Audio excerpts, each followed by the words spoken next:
Hi friends, இன்னைக்கு நம்ம மதியோட கதையில் அடுத்து என்ன நடந்துச்சு அப்படிங்கிறத இப்போ நம்ம இந்த வீடியோவில் பார்க்கலாமா?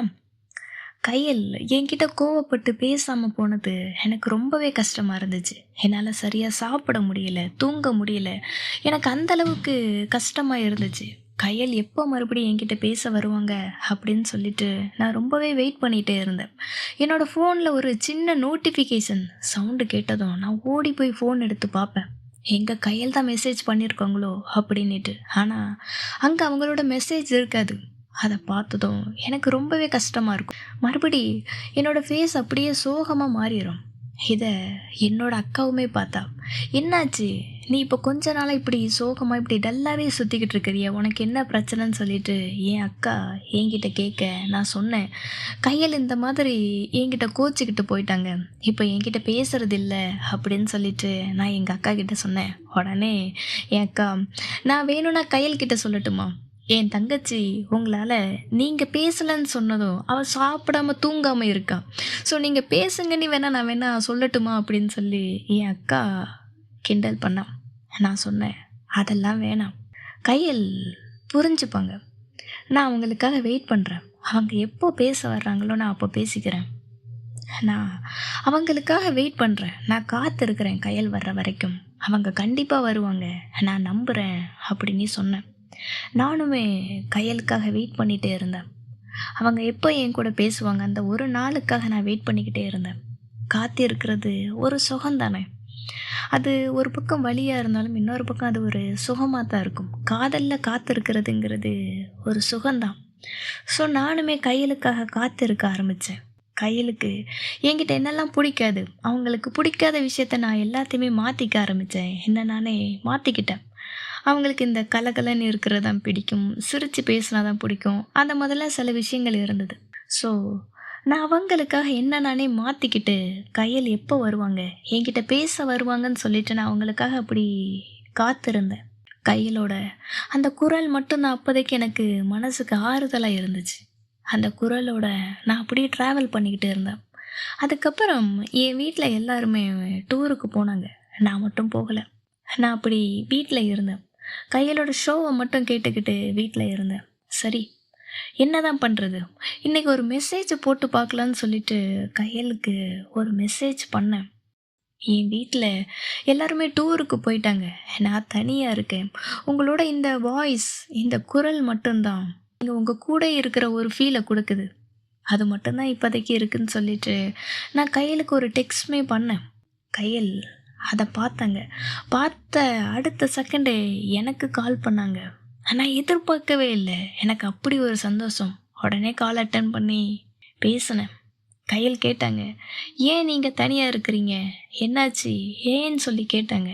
நான் சொன்னேன், இந்த மாதிரி என்னோடய வீட்டில் எல்லாருமே டூருக்கு போயிருக்காங்க, வர்றதுக்கு 5 நாள் ஆகும், நான் மட்டும்தான் வீட்டில் இருக்கேன் அப்படின்னு சொன்னேன். அப்படின்னா நீங்கள் ஏன் அங்கே இருக்கணும், வேணா நீங்கள் நம்ம வீட்டுக்கு வாங்களேன் அப்படின்னு சொல்லிட்டு டக்குனி அப்படி ஒரு வார்த்தை சொன்னாங்க. அதை கேட்டதும் எனக்கு பயங்கர ஷாக்கு. அப்படி அதிர்ச்சி இருந்தேன். எது, கையலா அவங்க வீட்டுக்கு நம்மளை கூப்பிடுறாங்களா அப்படின்னு சொல்லிட்டு நான் அப்படி அதிர்ச்சியாக இருந்தேன். அவங்க ஏதோ விளையாட்டுக்கு தான் சொல்லியிருப்பாங்க. நானுமே பதிலுக்கு விளையாட்டுக்கு, சரி அப்படின்னா நீங்கள் அட்ரஸ் அனுப்புங்க, நான் வர்றேன் அப்படின்னு சொல்லிட்டு சொன்னேன். உடனே கையல் அதை சீரியஸாக எடுத்துக்கிட்டு, சரி ஓகே, நான் உங்களுக்கு இப்போவே அட்ரஸ் அனுப்புகிறேன் வாங்க அப்படின்னு சொல்லவும், என்ன கையல், நான் ஏதோ விளையாட்டாக பேசிகிட்டு இருக்கேன், நீங்கள் ஏதோ விளையாடுறீங்கன்னு நினச்சேன், நீங்கள் என்ன இப்படி சொல்கிறீங்க அப்படின்னு கேட்கவும், இல்லை மதி, நான் உண்மையாக தான் சொல்கிறேன், தனியாக இருக்கிறது ரொம்ப கஷ்டமாக இருக்கும், அதுவும் இந்த நைட்டு டைமு தனியாக இருக்கிறது ரொம்ப கொடுமையாக இருக்கும், ரொம்ப பயமாக இருக்கும் வேறு. ஸோ வேணாம், நீங்கள் நம்ம வீட்டுக்கு வந்துடுங்க அப்படின்னு சொல்லிட்டு கையல் சொன்னாங்க. அவங்க அப்படி சொன்னது எனக்கு ரொம்ப சந்தோஷமாக இருந்துச்சு. நான் சொன்னேன், இல்லை பரவாயில்ல, நான் அட்ஜஸ்ட் பண்ணிக்கிறேன், ஒன்றும் பிரச்சனை இல்லை அப்படின்னு சொன்னேன். உடனே கையல், சரி அப்படின்னா எப்போவுமே வீட்டில் டிவி ஆன் பண்ணியே வைங்க, நிறைய கார்ட்டூன் பாருங்கள், வீட்டில் நீங்கள் தனியாக இருக்கிற மாதிரி காட்டிக்காதீங்க, சரியா, கொஞ்சம் பார்த்து பத்திரமா இருங்க அப்படின்னு சொல்லிட்டு கையில் எனக்கு அப்படி நிறைய டிப்ஸ் எல்லாம் கொடுத்தாங்க, அட்வைஸ் எல்லாம் பண்ணாங்க. இந்த மாதிரி இரு, சேஃபாக இரு, பார்த்துக்க அப்படின்னு சொல்லிட்டு கையில் சொன்னாங்க. எனக்கு அவங்க சொன்னது கேட்கும்போது அவ்வளோ ஹாப்பியாக இருந்துச்சு. நம்மள இந்த அளவுக்கு ஒரு பெர்சன் கேர் பண்ணி பார்த்துக்கிறாங்க. அதுவும் நமக்கு பிடிச்ச ஒரு பெர்சன் கேர் பண்ணி பார்த்துக்கிறாங்க அப்படிங்கும்போது, இருந்த சந்தோஷத்துக்கு அளவே இல்ல. அவ்வளோ ஹாப்பியா இருந்துச்சு. முன்னாடி அந்த சண்டை போட்ட அந்த கோவம் கொஞ்சம் கூட இல்லாம, நமக்குள்ள சண்டை அப்படின்னு ஒண்ணு வந்துச்சா அப்படின்னு கொஞ்சம் கூட காட்டிக்காம, அவங்க அவ்வளோ கேஷுவலா, நார்மலா, ஒரு கேரிங்கா பேசுனாங்க. அது அவ்வளோ ஹாப்பியா இருந்துச்சு. ஸோ நானுமே அப்படி மெயின்டெயின் பண்ணி பேசினேன். அதுக்கப்புறம் நான் தனியா இருக்கேன் அப்படின்னு தெரிஞ்சதும், கையில அவங்க ஷோக்கு வந்ததும் தான் நான் எப்பவுமே மெசேஜ் பண்ணுவேன். ஆனா அன்னைக்கு வழக்கத்தை விட வித்தியாசமா, நான் மெசேஜ் பண்றதுக்கு முன்னாடியே கையல் மெசேஜ் பண்ணாங்க. "என்ன பண்ற? சாப்பிட்டியா? எல்லாம் ஓகேவா? நீ சேஃபா தானே இருக்க? ஒண்ணும் பிரச்சனை இல்லையே! ஏதாவது இருந்தா என்கிட்ட சொல்லு. பார்த்துக்கலாம். இல்லன்னா நீ உடனே கிளம்பி இங்க வந்துரு. நீ ஓகேவா தானே இருக்க?" அப்படின்னு சொல்லிட்டு கையில அப்படி கலகல அப்படி அவங்க எப்பவும் ஒரு ஸ்பீடா தான் ஒரு ஒரு ஸ்பீச் இருக்கும். ஸோ அப்படி என்கிட்ட கேட்டாங்க. நான் சொன்னேன், "இல்ல ஓகே தான். நார்மலா தான் இருக்கேன். எந்த ஒரு பிரச்சனையும் கிடையாது. ஐ அம் ஓகே" அப்படின்னு சொன்னேன். அதுக்கப்புறம் அந்த ஷோ ஆரம்பிச்சதுலேருந்து வீட்டுக்கு போற வரைக்கும் மெசேஜ் பண்ணுவாங்க. 2 பேருமே மெசேஜ் பண்ணிக்கிட்டே இருப்போம். நான் இன்னுமே கையல பத்தி ஒவ்வொரு விஷயமா கேட்பேன், தெரிஞ்சுப்பேன். அவங்க ஷோல ஏதாச்சும் ஒரு விஷயம் பேசினாலும், அந்த விஷயத்துக்கு உடனே இங்கேருந்து மெசேஜ் பண்றது, அதுக்கு அவங்க ரிப்ளை பண்றது, இந்த மாதிரி பண்ணிக்கிட்டே இருந்தேன். அதுலயும் நான் அவங்ககிட்ட சொல்லுவேன், உங்ககிட்ட மெசேஜ் பண்ணுறதுன்னா எவ்வளோ நாளும் பண்ணிக்கிட்டே இருப்பேன். ஆனா, இந்த கால் பேசுறது மட்டும் எனக்கு வரவே மாட்டேங்குது. எனக்கு அந்த அளவுக்கு பதட்டமா இருக்குன்னு சொல்லிட்டு அவங்களுக்கு சும்மா அப்படி கவிதை அந்த மொக்கை எல்லாமே போட்டு அனுப்புவேன். அது எப்படின்னா, இந்த மாதிரி நானே ஏதோ ஒண்ணு ட்ரை பண்ணுவேன். "வாயாடும் உன் விழிகள் பார்த்து மௌனமானேன் நான்" அப்படின்னு சொல்லிட்டு, அதான் இந்த மாதிரி குட்டியா ஏதோ ஒண்ணு பண்ணிட்டு, அதனால தான் ஏனோ நெனைக்கிறேன், எனக்கு உங்ககிட்ட பேசுறதுக்கே வரமாட்டேக்கே அப்படின்னு சொல்லிட்டு, நான் இங்கேருந்து ஒரு மெசேஜ போட்டு விடுவேன். அதுக்கு கையில அப்படி ஒரு சிரிப்பு சிரிச்சு எமோஜி அனுப்பிடுவாங்க. அதுவே அவ்வளோ சந்தோஷமா இருக்கும். இந்த மாதிரி ஒவ்வொரு பிட்டா போடுறது, அப்படி சொல்லி தான் என்னோட இது போய்க்கிட்டே இருந்துச்சு. இந்த 5 நாளும் அவ்வளோ சந்தோஷமா இருந்துச்சு. டெய்லி கையல் ஷோக்கு வந்த உடனே போடுற ஃபர்ஸ்ட் மெசேஜ் எனக்கா தான் இருக்கும். இடையில இடையில கால் பண்ணி பேசுவாங்க. ஷோவும் அங்கே ஒரு பக்கம் போகும். இங்கே எனக்குமே தனியாக கால் பண்ணி பேசிக்கிட்டு இருப்பாங்க. எனக்கு அவ்வளோ ஹாப்பி. இந்த 5 நாள் முடிஞ்சுது. இந்த 5 நாள் முடியவும் என் வீட்ல இருந்து எல்லாருமே வந்தாங்க. வந்ததும் கரெக்ட்டா கையிலுமே டெக்ஸ்ட் பண்ணாங்க. "வீட்ல இருந்து எல்லாருமே வந்தாச்சா?" அப்படின்னு சொல்லி கேட்டாங்க. நானுமே, "ஆமா, எல்லாருமே வந்துட்டாங்க" அப்படின்னு சொல்லவும், அதோட முடிஞ்சு போச்சு. கையல் மெசேஜ் பண்றத அப்படியே நிறுத்திட்டாங்க. நானா மெசேஜ் பண்ணா மட்டும் தான் அதுக்கப்புறம் ரிப்ளை வர ஆரம்பிச்சது. எனக்கோ கஷ்டம். இந்த 5 நாள் எவ்ளோ ஹாப்பியா இருந்தோம். கையல் நம்மள எந்த அளவுக்கு கேர் பண்ணி, புரொடெக்ட் பண்ணி பார்த்துக்கிட்டாங்க. ஆனா, ஃபேமிலில எல்லாரும் வந்ததும், இப்போ ஒரு மெசேஜ் கூட வரமாட்டேக்கே! அப்படின்னு சொல்லிட்டு எனக்கு கஷ்டமா இருந்தது. பேசாம நம்ம ஃபேமிலில எல்லாரும் ஒரு 2 மாசத்துக்கு வராம இருந்தா எப்படி இருந்திருக்கும்? 2 மாசத்துக்கு டூர் போயிருந்தா எப்படி இருக்கும்? நல்லா இருந்திருக்கும்ல. கையல் பழைய மாதிரி பேசிக்கிட்டே இருந்திருப்பாங்கல்ல அப்படின்னு சொல்லிட்டு எனக்கு தோணுச்சு. ஏன் தான் இவங்கெல்லாம் வந்தாங்களோ? நம்ம லைஃப் மறுபடியும் பழைய மாதிரி ஆயிருச்சே அப்படின்னு சொல்லிட்டு எனக்குமே கஷ்டமா இருந்துச்சு. பட் ஒன்றும் பண்ண முடியாது. அதுக்கப்புறம் மறுபடியும் ஆஸ் யூஷுவலா எப்போ கையல் ஷோக்கு வருவாங்க, எப்போ மெசேஜ் பண்ணலாம் அப்படின்னு சொல்லிட்டு வெயிட் பண்ணிட்டு இருக்கிறது. என்னதான் வேலை இருந்தாலும் இந்த 2 ஹவர்ஸ் மட்டும் நான் அந்த ரேடியோக்கிட்டே இருந்து அவங்க ஷோவை கேட்டுக்கிட்டு, மெசேஜ் பண்ணிக்கிட்டு, இன்னொரு பக்கம் என்னோட ஒர்க்கையுமே பார்த்துக்கிட்டு இருப்பேன். அப்போ ஒரு நாள் கையல் ஷோல ஒரு கொஸ்டின் கேட்டாங்க. அது என்ன கொஸ்டின்னா, "உங்களுக்கு க்ரஷ் இருக்கா? அவங்க பேர் என்ன? அவங்க யாரு?" அப்படின்னு சொல்லிட்டு கேட்டாங்க. நானு இப்பந்தான் ஒரு சண்டை முடிஞ்சு வந்திருக்கும். எதுக்கு மறுபடியும் நம்ம இன்னொரு விஷயத்த ஆரம்பிக்கணும் அப்படின்னு சொல்லிட்டு, நான் டைரக்ட்டா சொல்லல கையல்கிட்ட. "நீங்க தான் என்னோட க்ரஷ்" அப்படின்னிட்டு. ஆனா நான் இன்டைரக்ட்டா சொன்னேன். அவங்க வந்ததுக்கு அப்புறம் தான் என்னோட லைஃப் ரொம்பவே அழகா மாறுச்சு. நான் இப்ப 4 பேர்கிட்ட சிரிச்சு பேசி பழகுறேன்னா, அதுக்கு அவங்க தான் காரணம். அவங்களால தான் நான் இன்னைக்கு சிரிச்சு, இந்த அளவுக்கு ஹாப்பியா இருக்கேன் அப்படின்னு சொல்லிட்டு, மனசுக்குள்ள கையில நெனச்சுக்கிட்டு, அவங்கள பத்தியே நான் அவங்க கிட்ட சொல்லிக்கிட்டே இருந்தேன். என்னோட டேஸ் அப்படியே தான் போயிட்டு இருந்துச்சு. அதுக்கப்புறம் சடனா ஒரு நாள், நான் மார்னிங் காலையில எழுந்து வெளியில வந்து பார்க்குறேன். கையல் அவங்களோட டீம் எல்லாரும் சேர்ந்து என்னோட ஊரில் என் வீட்டு பக்கத்தில் ஒரு ஷோ பண்ணிக்கிட்டு இருக்கிறாங்க. ஆர்ஜே எல்லாரும் ஒன்று சேர்ந்து ஒரு ஷோ பண்ணிட்டு இருக்கிறாங்க. எனக்கு பயங்கர சர்ப்ரைஸு, இன்னொரு பக்கம் பயங்கர அதிர்ச்சி. என்னடா இது, கையலா இது, சொல்லவே இல்லையே. இத்தனை நாள் கையலை பார்க்கறதுக்காக வெயிட் பண்ணிட்டு இருந்தோம். ஆனால் இந்த மாதிரி ஒரு சந்தர்ப்பம் தானாக நடக்குது அப்படின்னு சொல்லிட்டு எனக்கு அவ்வளோ ஹாப்பி. நான் உடனே போயிட்டு பார்க்குறேன். கையலை அப்போ தான் ஃபர்ஸ்ட் டைம் நேரில் பார்க்குறேன். அவங்க அந்த ஆர்ஜே கூட பயங்கரமாக பிஸியாக வேலை பார்த்துட்ருக்குறாங்க. நானுமே பார்க்குறேன். கொஞ்ச நேரம் அப்படி நின்று வேடிக்கை பார்த்துக்கிட்டே இருக்கேன்.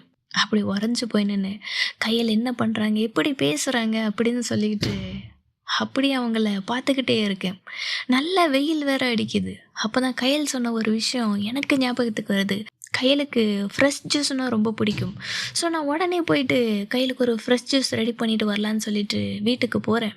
வீட்டுக்கு போயிட்டு அவசர அவசரமாக அந்த பதட்டத்தில் டக்கு டக்குன்னுட்டு 2 பழத்தை எடுத்து மிக்சியில் போட்டு ரெடி பண்ணுறேன் ஜூஸு. நான் இங்கே ஒரு பக்கம் ஜூஸு ரெடி பண்ணிகிட்ருக்கேன். அங்கே ஹாலில் சவுண்டு கேட்குது.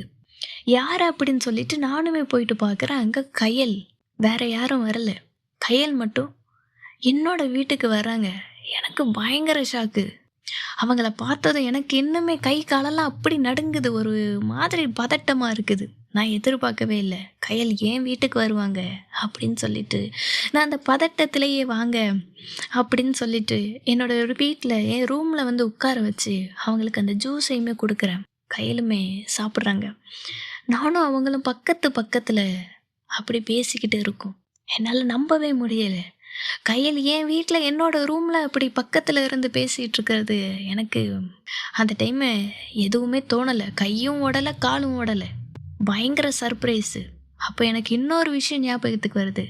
கையலுக்கு பிரியாணின்னா ரொம்ப பிடிக்கும். ஸோ அவங்களுக்கு பிரியாணி செஞ்சு கொடுக்கணும் அப்படின்னு கையில் என்னோட ரூம்லையே வெயிட் பண்ண வச்சுக்கிட்டு நானும் வேகமாக கிச்சனுக்கு போகிறேன். பிரியாணியை ரெடி பண்ணுறேன். என்னெல்லாம் போடணும், என்னெல்லாம் செய்யணும்னு சொல்லிட்டு ரெடி பண்ணி 1/2 ஹவரில் ஒரு பிரியாணியை ரெடி பண்ணி கையலுக்கு வந்து அதையுமே என்னோட கையால் அப்படியே ஊட்டி விடுறேன். அவங்களும் சாப்பிட்றாங்க. கையலுக்கு ஒரு பக்கம் ஊட்டி விட்டுட்டு நானுமே சாப்பிட்றேன். என்னால் இருக்கிற சந்தோஷத்தை எப்படின்னே சொல்ல தெரியல. கையில் என் வீட்டு பக்கத்தில் வந்து ஷோ பண்ணது, இப்போ என் வீட்டுக்கு வந்தது, என்னோட ரூமில் என் கையால் ஊட்டி விட்டு சாப்பிட்றதுங்கிறது என்னால் நம்பவே முடியல. அப்படி ஒரு ஹாப்பியாக இருந்துச்சு. அப்போவும் மணி கரெக்டாக 2 மணி. எங்கேயோ ஒரு தூரத்தில் பெல் அடிக்கிற சத்தம் கேட்டுச்சு. அந்த சத்தம் கேட்டதும் நான் மறுபடியும் எழுந்து பார்க்குறேன். அது எல்லாமே கனவு. நான் மறுபடியும் கையல் நம்மக்கிட்ட பேசிட்டாங்க அப்படிங்கிற சந்தோஷத்தில் தூங்க போனேன். அந்த தூக்கத்துலேயும் எனக்கு கையல் தான் வந்தாங்க ஞாபகத்தில். ச்சே, இது எல்லாமே வெறும் கனவா? ஆனால் எனக்கு அது நிஜத்தில் நடந்த மாதிரி இருந்துச்சு. உண்மையாகவே அவங்கள நேரில் பார்த்த ஒரு ஹாப்பினஸ், அவங்களுக்கு என் கையால் சமைச்சு கொடுத்தது எதையுமே என்னால் கனவுன்னு நம்ப முடியலை. அது எல்லாமே எனக்கு நிஜத்தில் நடந்த மாதிரி அப்படி இருந்துச்சு. இன்னொரு பக்கம் சின்ன வருத்தம். இவ்வளோ சந்தோஷமாக இருந்த மனம் இது எல்லாமே வெறும் கனவுல மட்டும்தானா? இது நிஜம் கிடையாதா? நிஜத்தில் என்னால் பார்க்கவே முடியாதா அப்படின்னு சொல்லிட்டு கஷ்டமாக தான் இருந்துச்சு. சரி, என்ன பண்ண, நமக்கு கிடைச்சது அவ்வளோதான் போல், நமக்கு கிடைச்சது அவ்வளோதான் அப்படின்னு சொல்லிட்டு நானுமே அதை ஈஸியாக எடுத்துக்கிட்டு போயிட்டேன். இப்படி நான் மெசேஜ் பண்ண பதிலுக்கு அவங்க எனக்கு மெசேஜ் பண்ண, இந்த ஷோவை ரெகுலராக கேட்குறது அப்படின்ட்டு போயிட்டு இருந்துச்சு. அதுக்கப்புறம் அப்படியே 2 வருஷம் போச்சு. நல்லா தான் போச்சு. எங்களுக்குள்ளே எந்த ஒரு சண்டையுமே கிடையாது. டெய்லி மெசேஜ்லேயே எங்களோட பேச்சு போய்கிட்டே இருந்துச்சு. அதுக்கப்புறம் மறுபடியும் ஷோவோட டைமிங் எல்லாத்தையுமே மாற்றினாங்க. மறுபடியும் காலையில் 10 மணி இருந்தது, மறுபடியும் 4 மணிக்கு மாற்றினாங்க. 4 to 7, 3 மணி நேரம் அவங்களோட ஷோ. அதை கையல் முன்னாடியே என்கிட்ட சொல்லிட்டாங்க. ஸோ இந்த டைமு எங்கடா கையலை காணோம், அந்த ஷோவை காணோம், கிணத்தை காணோம் அப்படின்னு தேட வேண்டிய அவசியம் எனக்கு இல்லை. ஸோ கையலே சொல்லிட்டாங்க, இனிமேல் ஷோ வந்து 4 மணிக்கு தான் அப்படின்ட்டு. அதுக்கப்புறம் நான் மறுபடியும் என்னோட டைம் அப்படியே மாற்றிக்கிட்டேன். மறுபடியும் எப்போ 4 மணி வரும், எப்போ கையல் கூட பேசலாம் அப்படின்னு நான் வெயிட் பண்ண ஆரம்பித்தேன். இப்படி அவங்க இஷ்டத்துக்கு டைமை மாற்ற நானும் அதுக்கு ஏற்றாப்புல என்னோடய ஷெடியூலையுமே மாற்றி ஷோவை கேட்க ஆரம்பித்தேன். அதுக்கப்புறம் மறுபடியும் அதே கேள்வி கேட்குறதுக்கு அவங்களுக்கு வேறு கேள்வி இல்லையா என்னன்னு தெரியலை. ஸோ மறுபடியும் அவங்கக்கிட்ட இருந்து அவங்க ஷோவில் இந்த ஒரு கேள்வியை கேட்டாங்க. அவங்களோட க்ரஷ் யாரு அப்படின்னு சொல்லிட்டு மறுபடியும் அந்த 2 வருஷத்துக்கு அப்புறம் மறுபடியும் அதே கேள்வி தான் திருப்பியுமே வந்துச்சு. அப்போ நான் மெசேஜ் பண்ணேன். நான் என்ன நீ பண்ணேன்னா, நீங்க தான் அப்படின்னு சொல்லிட்டு மெசேஜ பண்ணிட்டேன். மெசேஜ பண்ணதும் பண்ணிட்டேன். ஆனா ஒரு பயம். இல்ல வேணாம். எதுவும் தப்பாயி போயிரும். நம்ம எதுவும் சொல்ல வேணான்னு சொல்லிட்டு மறுபடியும் நான் அத டிலீட் பண்ண போறதுக்குள்ள அவங்க அத பார்த்துக்கிட்டாங்க. சரி பார்த்துட்டாங்க. இனி அதுக்கு மேல ஒண்ணும் சொல்ல முடியாது, ஒண்ணும் பண்ண முடியாதுன்னு சொல்லிட்டு நான் எதுவுமே பண்ணல. கையில அதே விஷயத்தையும் எஃப்எம்ல சொன்னாங்க. நம்ம ஃபேன் ஒருத்தங்க மெசேஜ் பண்ணியிருக்காங்க. அவங்களோட க்ரஷ் நான் தானாம்மா அப்படின்னு சொல்லிட்டு, கையில அப்படி சிரிச்சுக்கிட்டு ஷோல சொல்லிட்டு போனாங்க. ஆனா அந்த மெசேஜ பார்த்தாங்க. பட் எனக்கு எந்த ஒரு ரிப்ளையுமே குடுக்கல. நானும் அத என்ன அப்படின்னு சொல்லிட்டு கேட்கல. ஸோ அதுக்குமே என்ன திட்டல, கோவப்படல. ஸோ எனக்கு இன்னுமே கொஞ்சம் தைரியம் வந்துச்சு. ஸோ நான் அப்பப்போ காலையில குட் மார்னிங் அப்படின்னு போடும்போது ஏதாச்சும் ஒரு கவிதை போட்டு குட் மார்னிங் போடுறது. அதில் கீழே லவ் யூ, மிஸ் யூ அப்படின்னு சொல்லிட்டு ஒரு சில வேர்ட்ஸை நானுமே ஆட் பண்ண ஆரம்பித்தேன். என் மனசில் இருக்கிறத கொஞ்சம் கொஞ்சமாக சொல்லணும்ல. அவங்களுக்கும் அது புரியணும்ல, புரிய வைக்கணும்ல. நம்ம எத்தனை நாளைக்கு இப்படி ஒன் சைடாகவே இப்படி அவங்களுக்கு தெரியாமலே அவங்கள லவ் பண்ணிக்கிட்டே இருக்கிறது. ஸோ நானுமே அத ஒவ்வொரு விஷயமா அப்படி கன்வே பண்ண ஆரம்பிச்சேன். சொன்னேன் அப்பப்போ. லவ் யூ, மிஸ் யூ அப்படின்னு சொல்லிட்டு மெசேஜுமே பண்ண ஆரம்பிச்சேன். அதுக்குமே சின்னதா ஒரு ஹார்ட்டு தான். நான் மெசேஜில லவ் யூ சொன்னது, அவங்க ஒரு நாள் எதார்த்தமா அவங்க எஃப்எம்ல பேசிக்கிட்டு இருக்கும்போது லவ் யூ அப்படின்னு சொன்னாங்க. அத நான் கேட்டதும் பதிலுக்கு உடனே மெசேஜ் போட்டேன். இந்த லவ் யூ நீங்க யாருக்கு சொன்னீங்க அப்படின்னு சொல்லிட்டு நான் கேட்டேன். உடனே கையல் சொன்னாங்க, நான் உனக்கு தான் சொன்னேன் அப்படின்னிட்டு. நான் அதுக்குமே கேட்டேன்.